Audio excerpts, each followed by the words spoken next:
Why does it hurt right in the center of your chest? Why does it feel like an axe has split your chest plate and went right through your sternum? Now, again, I've said it in a lot of my videos. I'm not a woo-woo kind of guy. But if you still think that energetics and the energy system of the body is woo-woo, maybe you got to get up to speed a little bit, because it's very real. You know, I like the traditional Chinese medical approach to emotions. You know, in that system, if you get a person who's overly fearful, they don't necessarily just give you pills to shut your brain off so you don't feel that. What do? They treat your kidneys. Have you seen people who are so scared that they urinate themselves? The kidneys govern urination. So they know that your kidney energy or your kidney chi is weak. So they support you by doing acupuncture or giving you herbs that strengthen your kidney energy. I know people who listen to this have been depressed before. When you're depressed, what do you do often? You sigh.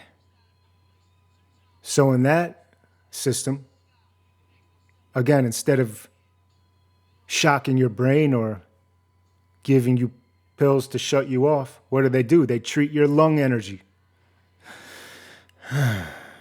You have weak chi in that area, weak energy in that area.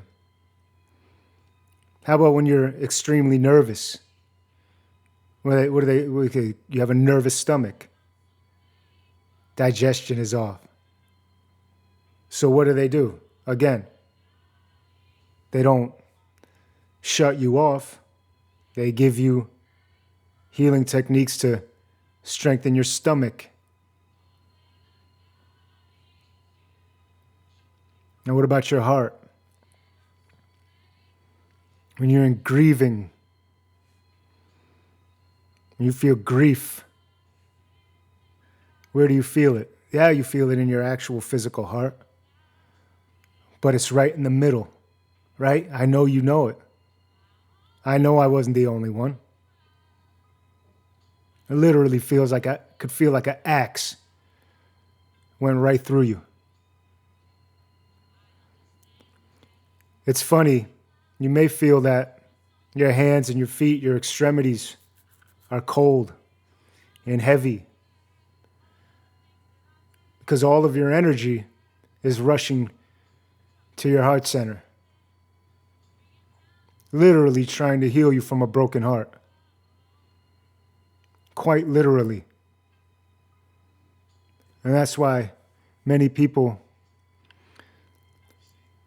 who have endured these things feel heavy in your legs, heavy in your arms.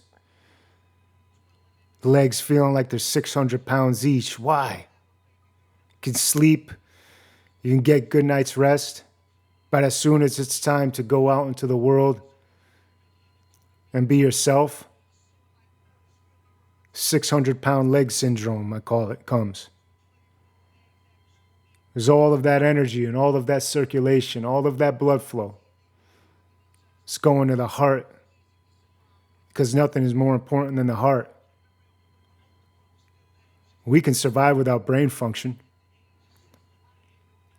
We could survive without optimal function of some of our organs.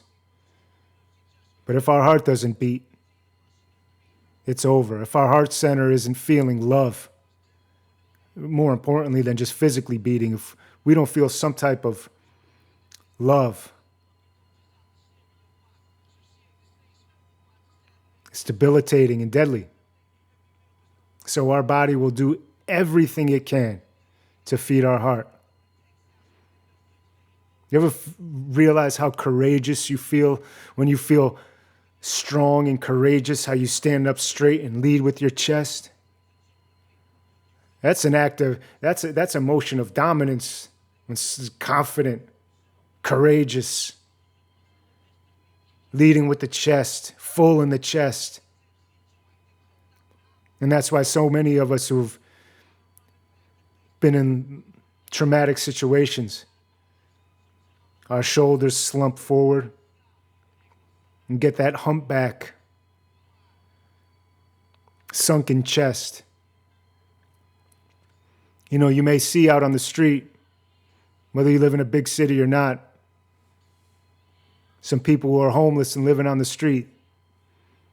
Notice their body position, and many of them, especially the ones who are older as they get older, slumped over, humpbacked, sunken chest. That's to protect themselves.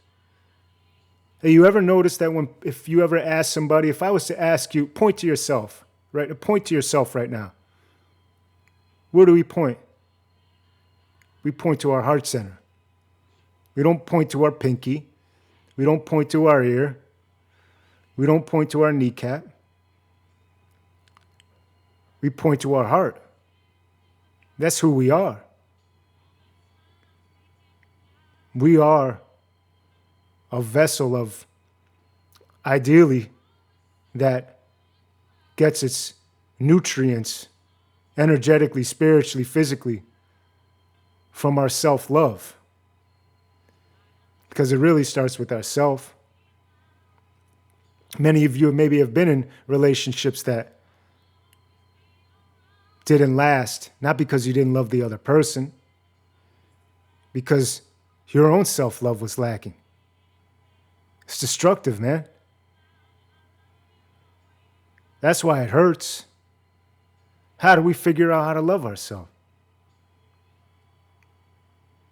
I got some ways. I got some things that work. But you have to be willing. Sometimes it's hard to say that word, self-love. It makes us sound weak, that we even, I don't know, maybe some of you have grown up in an environment that I have, where it just makes you feel like a wimp to even think that you need to love yourself, or that we're soft. Forget all of that. That's garbage. It's really the only thing that matters. It really is. And until we come to the conclusion and the realization that this is our birthright, that we better love ourselves, it's going to be a tough road. I'm here to tell you. We could do it, though. It's our birthright. It's going back home.